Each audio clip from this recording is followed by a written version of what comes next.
Yo, Chef, your lawyer's here.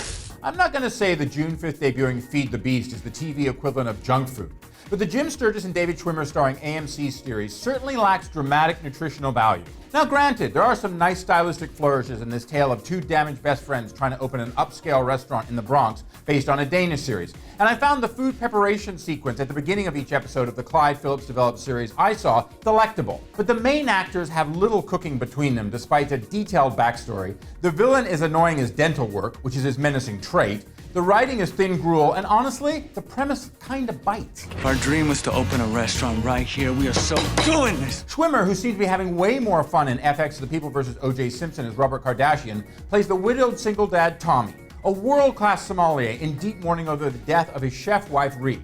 Deep in debt to the wrong people, personified by the tooth-pulling baddie played by Michael Gladys, Tommy's just out of jail best friend, coke-addled reckless chef Dion, portrayed by Sturgess, convinces him to follow their dream, to open a restaurant. Where are we gonna get the money? Why the hell would anybody open a fancy restaurant here?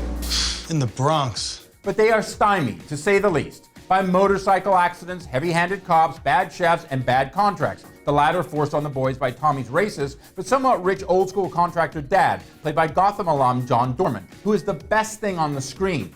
And with Tommy's traumatized and mute 10-year-old son TJ, portrayed by Elijah Jacobs, that's kind of the menu. Now, having moved Feed the Beast premiere date around to now having it bow after the second episode of the cabler's more promising Preacher, AMC are hoping that they will attract enough heat for Beast to flourish on Tuesdays in its regular slot starting 2 days later on June 7th. We've all heard the stories over the years about how many new restaurants fail within their first year.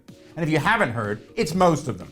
So coming after AMC broke a new night of Tuesdays with the stellar Night Manager, Feed the Beast, well, it seems likely to repeat that real-life scenario. And that's a dish few are going to want to order. I'm Dominic Patton for Deadline Hollywood.